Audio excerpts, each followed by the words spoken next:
শুনলি রে ভবেন, গায়ে কি কাণ্ড হচ্ছে খবর রাখিস? বিমল বাবু নাকি মস্ত বড় এক লটারি পেয়েছে। লটারি? বলো কি পিসিমা? বিমল বাবু তো এমনিতেই টাকা শেষ নেই, আবার লটারি? আরে হ্যাঁ রে, সেই খুশিতেই তো আজ তার মস্ত বড় বাড়ির উঠোনে ভোজের আয়োজন করেছে। বাজার থেকে নাকি মন কেমন সস্তা ইলিশ কিনে এনেছে। সেই ইলিশ দিয়ে ইলিশের পোলাও রেঁধে আজ পুরো গ্রামের মানুষকে পেট পুড়ে খাওয়াবে। ওরে বাবা, তাই নাকি মাসিমা? ওপরওয়ালা মুখ তুলে তাকিয়েছে তাহলে। আমার ছোট মেয়ে মিনতিটা কতদিন ধরে ইলিশ মাছ খাওয়ার জন্য বায়না ধরছে। গরিবের ঘরে তো আর ইলিশ মাছ জোটে না। আজকে তাহলে আমার মা জননীটা পেট ভরে ইলিশের পোলাও খেতে পারবে। অত নাচিস না রে ভবেন, বিমলের মনে এত দয়া। মেঘনা চাইতেই জল চলে এলো।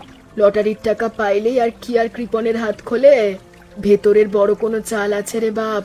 মতলবখানা কিন্তু আমার মোটেও সুবিধের ঠেকছে না। কিছু একটা কুটিল ফন্দি নিশ্চয়ই আছে। সে তুমি ভুল কিছু বলনি মাসিমা, দাওয়াত খেতে গেলে বোঝা যাবে। ঠিক বলেছিস। আচ্ছা তুই মাছ ধর, আমি গেলাম। শিকদার মশাই, বুদ্ধি খানা কেমন হলো বলুন তো? লটারির নাম করে পুরো গ্রামে তো শোরগোল ফেলে দিয়েছি। আজ বাজারে গিয়ে দেখি ইলিশ মাছের বন্যা বয়ে গেছে। সেই সুযোগে হিম ঘরে যত পচা বাসি আর নরম হয়ে যাওয়া ইলিশ ছিল, সব অর্ধেক দামের চেয়েও কম দামে কিনে এনেছি। বলিস কি হে বিমল? কিন্তু এই পচা মাছের গন্ধ যদি লোকে পেয়ে যায়, তবে তো লটারির ইজ্জত ধুলোয় হয়ে যাবে। আরে মশাই, আপনিও যেমন ওসব বাসি ইলিশ কড়া করে ভেজে একেবারে নামি দামি সুগন্ধি আতর আর গরম মশলা ঢেলে পোলাও রাঁধবো। এমন সুবাস ছুটবে যে বাসি গন্ধ টের পাওয়ার বাপের সাধ্য নেই কারোর। দারুণ বুদ্ধি রে বিমল, এক ঢিলে দুই পাখি। তবে আবার একটা মোক্ষম পরামর্শ শোন। ওই সুস্বাদু পোলাওয়ের সুগন্ধ ছড়াবে পুরো গায়ে, তা ঠিক আছে, কিন্তু আমাদের কাছের খাস চামচা ধনী লোক ছাড়া ওই চাষাভুষো গরিবদের পাত পেরে ওসব খাওয়ানোর কোনো দরকার নেই। ওরা তো আর আমাদের কাতারে পড়ে না। তাহলে ওদের জন্য কি ব্যবস্থা করা যায় শিকদার মশাই? ওদের শুধু দূর থেকে পোলাওয়ের গন্ধ শুঁকবে ওরা, আর খাওয়ার সময় ওই বাসি ডাল বা কালকের শক্ত ঠান্ডা ভাত পাতলা করে খাইয়ে বিদায় দিবি। এতে ঘরের ভালো চাল আর টাকা দুটোই বেঁচে যাবে, আবার তোর নামও হবে। একেবারে এক ঢিলে দুই পাখি মারা যাকে বলে।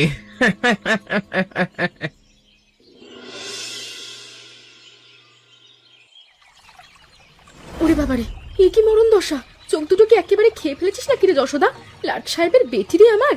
ঘাটটা কি তোর বাপের সম্পত্তি পেয়েছিস? আমার এত দামি জুতো এই তুই পুকুরের নোংরা জলটা ছিটাইয়া দিলি। ক্ষমা করে দাও দিদিমণি, আমি ইচ্ছে করে করিনি গো। আকাশের মেঘ দেখে তাড়াতাড়ি হাত চালাচ্ছিলাম, তাই খেয়াল করিনি গো। অপরাধ নিও না। অপরাধ নেব না মানে? ছোট লোক ঘরের মেয়ে, চোখ কান কি মাথার উপরে থাকে? শুনলাম আজ রাতে আমাদের বাড়িতে নাকি ইলিশের পোলাওয়ের সুগন্ধ শুকতে যাওয়ার জন্য তোর আর তর্স হয়েছে না? লটারির খুশিতে আমার কর্তা এলাহি কাণ্ড করছে আজ। পুরো গায়ের লোক ভেঙে পড়বে। আমার ছোট মেয়েটা কদিন ধরে একটু মাছের জন্য বায়না ধরেছে, ওর জন্যই যেতে হবে আর কি। অত আহ্লাদ দেখাস না, ঠিকঠাক সময়ে আসিস, লঙ্ঘনখানার মতো লাইনে দাঁড়াবি। তবে হ্যাঁ, কান খুলে শুনে রাখ যশোদা, ওই যে গায়ে জড়ানো ছেঁড়া তালি দেওয়া নোংরা শাড়িটা দেখছি, ওইটা পরে আবার আমাদের বাড়ির সীমানায় পা রাখিস না। তবে ভেতরের দরজায় না কুকুর লেলিয়ে দেবো। তোদের মতো ভিখিরিদের ভেতরে ঢোকার ভাগ্য কোনোদিন তো হবে না। দূর থেকে খালি দেখবি। আমার বাড়ি খেতে হলে ভালো শাড়ি পরে আসবি।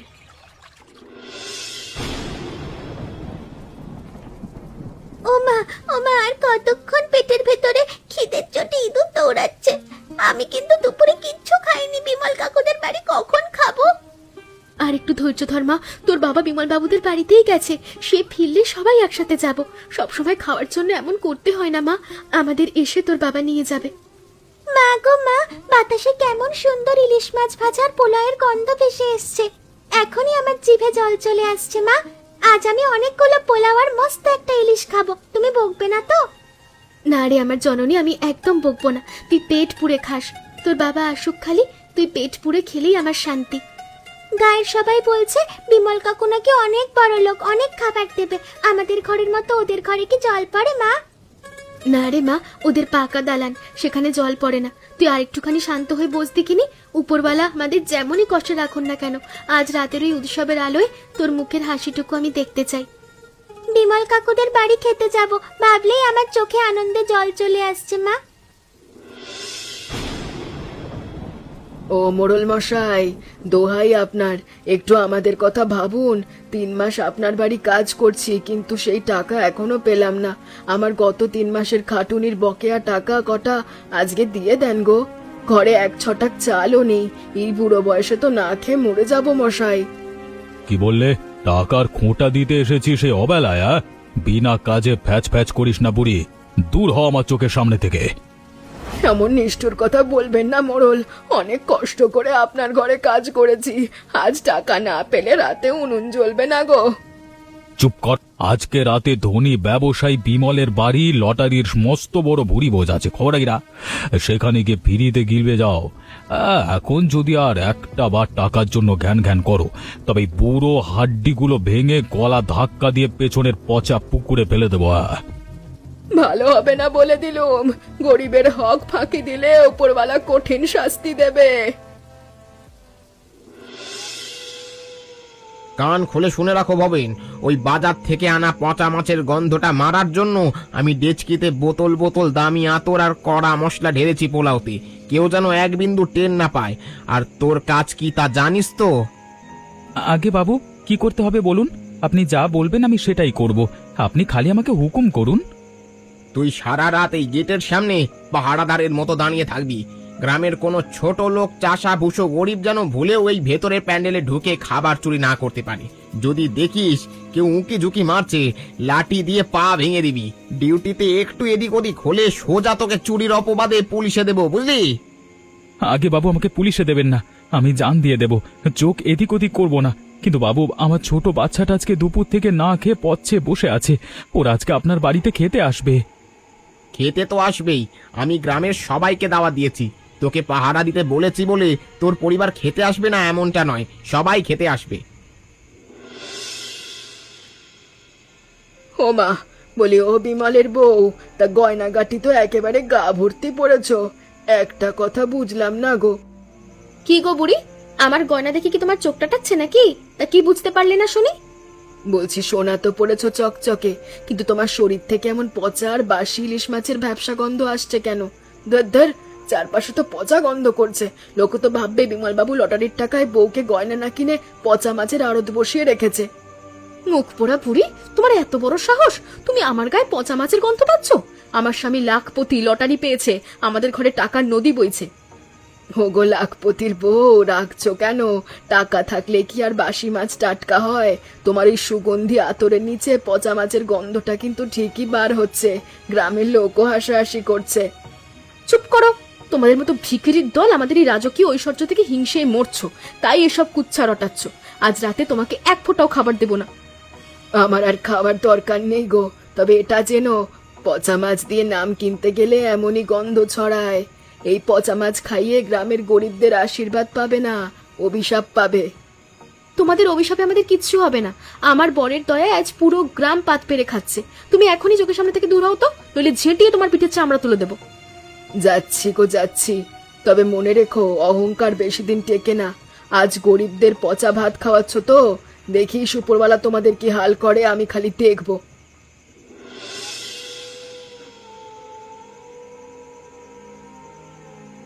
ও বাবা, এ কি খাবার এনেছো তুমি গো? এটা তো কোনো ইলিশ মাছই নেই। সুগন্ধি পোলাও কই বাবা? তুমি না বলেছিলে আজ আমি পেট ভরে ইলিশের পোলাও খাবো? এ তো শক্ত বাসি ঠান্ডা ভাত, আর ডালটা থেকেও কেমন টকটক গন্ধ বেরোচ্ছে। আমাকে ক্ষমা করিস রে মা জননী, আমি অনেক হাত পা ধরেছিলাম, কিন্তু বিমল বাবুর লোকরা আমাদের ভেতরের প্যান্ডেলে ঢুকতেই দিল না রে মা। বাবুরা বলল পোলাও সব শেষ হয়ে গেছে, আমার হাতে এই থালা ধরিয়ে দিল। তুমি না আজ বিকেল থেকে এদের বাড়িতে খেটে যাচ্ছ, তারপর তোমাকে প্যান্ডেলে ঢুকতে দিল না? হ্যাঁ গো, আমাকে দিয়ে কাজ করিয়ে নেওয়ার জন্যই ডেকেছি, কিন্তু খাওয়ার জন্য নয়। কিন্তু বাবা, আমার যে খুব খিদে পেয়েছে, দুপুর থেকে কিচ্ছু খাইনি। গন্ধ শুকে ভাবছিলাম কত ভালো ভালো খাবার পাবো। এই নোংরা খাবার তোকে মুখে তুলতে হবে না। দরকার হলে আজ রাতেও আমরা উপোস করব, তাও এই পচা বাসি খাবার খাবো না। রাগ করো না যশোদা, আমি অনেক মিনতি করেছিলাম বিমল বাবুর কাছে। আমাদের ছোট্ট মেয়েটার কথা মনে করে একটু ভালো খাবার চেয়েছিলাম, কিন্তু ওরা এক ফোঁটা দয়া দেখালো না। গরিব বলে আমাদের কি পশুর চেয়ে অধম ভাবলে? সারাদিন তুমি কুকুর বেড়ালের মতো ওদের বাড়ি পাহারা দিলে, আর রাতে আমাদের কাদার মধ্যে বসিয়ে রেখে এই কুকুরদের খাবার ছড়ে দিল। ধনীদের এত অহংকার! ঠিক বলেছিস যশোদা, আমি সব দূর থেকে দাঁড়িয়ে দেখছিলাম ওই অহংকারী বিমল আর সন্ধ্যা আজ গরিবের মুখে লাথি মেরে নিজেদের খুব বড় ভাবছে। আমাদের কপালটাই খারাপ মাসিমা, গরিব হয়ে জন্মেছি যখন, তখন এই অপমান তো আমাদের সইতেই হবে। এর কি কোনো প্রতিকার নেই? প্রতিকার আছে রে ভবেন, অবশ্যই আছে। এই চরম অপমান উপরওয়ালা সহ্য করবেন না।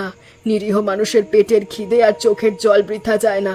তোদের এই কান্নার বিচার উপরওয়ালা আজ রাতেই নিজের হাতে করবেন, দেখে নিস। এখন সবাই বাড়ি চলো, এখানে বসে আর কি করব? মাসিমা, তুমিও চলো আমাদের সাথে। হ্যাঁ চল চল, বেকার এখানে দাঁড়িয়ে থেকে কোনো লাভ নেই।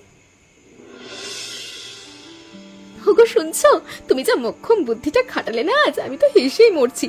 লটারির নাম করে পুরো গায়ে যে জাঁকজমকটা দেখালে, ওতেই তো অর্ধেক লোক কুপোকাত। আর ওই চাষাভুষো গরিবের দলগুলো, ও বেটাদের কি সুন্দর বাইরের গেট থেকে কালকের বাসির টক ডাল আর শক্ত ঠান্ডা ভাত মুখে গুঁজে দিয়ে তাড়িয়ে দিলে।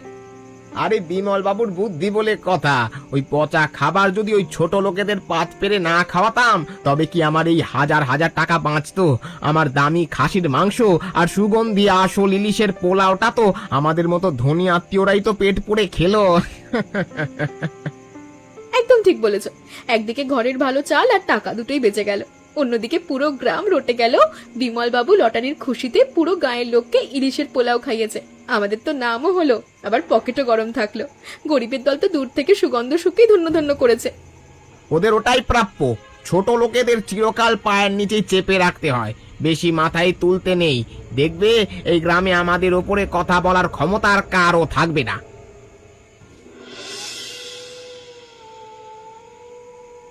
বিমল, মানতেই হবে তোমার রান্নার হাত যশ। হ্যাঁ, পোলাওয়ের চালটা একটু বেশি সস্তা, আর মাছগুলো হিমঘরের পচা বাসি হলেও ওই কড়া আতর আর গরম মশলার জোরে তুমি পুরো জমিয়ে দিয়েছো। গ্রামের ওই বোকা লোকগুলো তো ভেতরের আসল সত্য জানতেই পারলো না। দূর থেকে সুগন্ধ শুকে বলছে বিমল বাবু নাকি আজকে জমিয়ে খেতে দিয়েছে। সব আপনার আশীর্বাদ শিকদার মশাই। তবে আপনি যে বুদ্ধিটা দিলেন, চাষা ভূষদের গেট থেকে বাসি ডাল ভাত দিয়ে খেদিয়ে দেওয়া, ওইটা না হলে তো আমার লোকসান হয়ে যেত। এতগুলো টাকা কি আর এমনি এমনি বাঁচে? আরে হ্যাঁ, এই সস্তা বুদ্ধিটা মাথায় রাখতে হয়। এই সুযোগেই তো আগামী দিনে মস্ত বড় কাজ হবে। গ্রামের বোকা লোকগুলো তো আমাদের এখন দেবতার মতো ভক্তি শ্রদ্ধা দেখাচ্ছে। এই নাম ভাঙিয়েই আগামী পঞ্চায়েত ভোটে আমরা পুরো প্যানেল ধরে জিতে যাব, কেউ আটকাতে পারবে না। তারপর ভোটে জেতার পর কি ফন্দি মোড়ল মশাই? আরে ভোটে একবার জিতে তারপর দেখবে খেলা। ওই ভবেনদের মতো চাষাদের যত ধানি জমি জমা আছে না, সব আমরা একেবারে জলের দরে নিজের নামে হাতিয়ে নেব। ওরা ঋণের দায়ে এমনিতেই মরবে, তখন আমাদের পায়ে এসে ধরবে। একদম মোক্ষম চাল শিকদার মশাই, মাথা বটে আপনার। ওরা গরিবের জাত, চিরকাল আমাদের গোলাম হয়েই থাকবে। আমাদের পায়ের তলাতেই ওদের সারা জীবন কাটবে।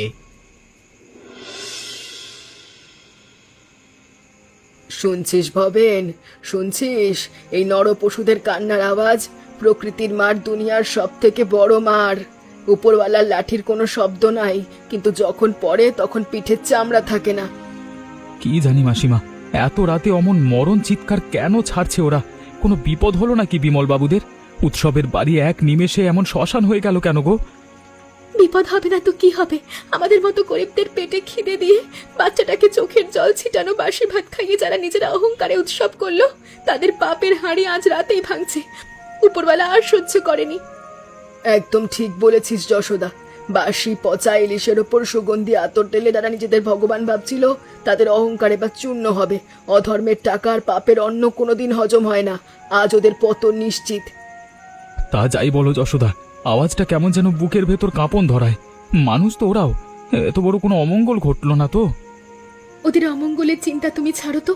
দুপুরে পুকুর ঘাটে সন্ধ্যা যেভাবে আমার ছেঁড়া শাড়ি নিয়ে অপমান করলো, আর রাতে আমাদের মিনতিটাকে যেভাবে কাদার মধ্যে বসিয়ে কুকুরের মতো খাবার ছড়ে দিল, ওসব কি ভুলে গেলে? ঠিক বলেছিস যশোদা, ভবেনের মনটা বড্ড নরম। ওরে ভবেন, তুই যে সারা রাত পাহারাদারি করলি, বিমল তোকে একটু ভালো খাবার দিয়েছে? দেয় নাই, উল্টো গলা ধাক্কা দিয়েছে। তা ঠিক মাসিমা, আমার নিজের জন্য দুঃখ নেই, কিন্তু যখন মিনতিটা না খেয়ে কেঁদে কেঁদে ঘুমিয়ে পড়ল, তখন বুকটা ফেটে যাচ্ছিল। বড় লোকদের এই নিষ্ঠুরতার কোনো ক্ষমা নেই। ক্ষমা উপরওয়ালাও করবেন না রে। পচা মাছের পোলাও খাইয়ে যারা গরিবের মুখে লাথি মেরেছে তাদের পেটেই আজ ওই পচা বিষ কামড় দিয়েছে। তোদের ওই চোখের জলের হিসেব আজ রাতেই হচ্ছে। বিধাতার বিচার কেউ এড়াতে পারে না।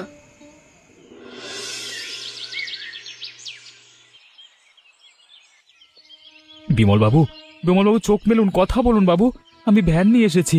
যশোদা দাঁড়িয়ে থেকো না, তাড়াতাড়ি হাত লাগাও। মোড়ল মশাইকে টেনে তোলো, হাসপাতালে নিয়ে যেতে হবে। ভবেন রে, ও ভাই ভবেন, আমাদের বাঁচা। তোদের ঠকিয়ে তোদের পেটে খিদে রেখে আমরা নিজেরা ওই পচা আর বিষাক্ত মাছ একলা গিলেছিলাম। লোভ আর অহংকার আমাদের পুরো অন্ধ করে দিয়েছে রে ভাই। আজ আমরা নিজেদের পাপের ফল হাতে নাতে ভোগ করছি। একেবারে একেবারে জমদুয়ারে পৌঁছে গেছি রে ভাই। তুই দেবতা রে ভাই, আমাদের এই ঘোর অপরাধের ক্ষমা করে দিয়ে তাড়াতাড়ি হাসপাতালে নিয়ে চল। যশোদা বোন, আমার এই গা ভর্তি সব সোনা দানা গয়নাগাটি সব তুই নিয়ে নে, সব তোকে দিয়ে দেবো। তাও আমার স্বামীকে বাঁচা। আমি পুকুর ঘাটে তোকে অনেক অপমান করেছি রে বোন। ছোট লোক বলে কুকুর লেলিয়ে দিতে চেয়েছি, আমায় তুই ক্ষমা কর। আজ বুঝলাম আসল ছোট লোক তো আমরাই। ওসব পুরনো পাপের কথা এখন থাক দিদিমণি। গয়নাগাটি দিয়ে কি হবে? আগে আপনাদের তিনজনের জীবন বাঁচুক। মানুষের বিপদে মানুষ তো পাশে দাঁড়াবে, উপরওয়ালা সব ঠিক করে দেবেন।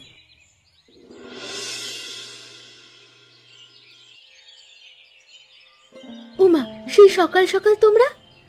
এলাম আর কি, মনে হলো তোমার মেয়ের জন্য ইলিশের পোলাও নিয়ে আসি, তাই নিয়ে এলাম। এই নে মা মিনতি, ইলিশের পোলাও।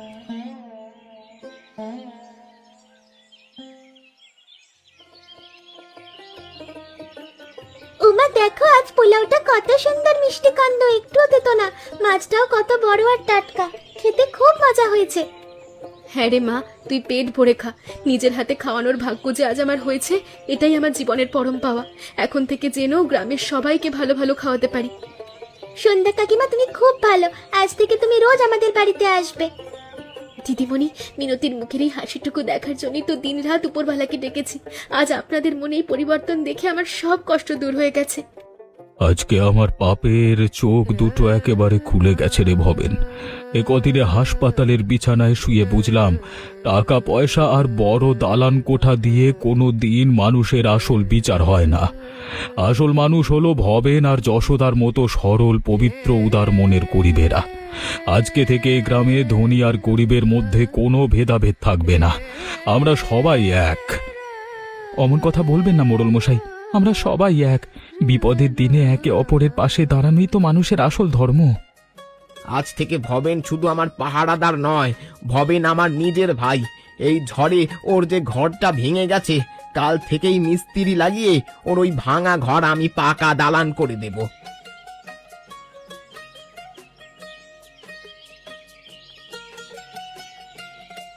ও মা, দেখেছো কাণ্ড? বাসি মাছের পোলাওয়ের গুণে শেষমেশ আমাদের গায়ে তবে শান্তির বাতাস বইল গো। সবাই মিলেমিশে এক থাকলে তবেই না গ্রামের ভালো।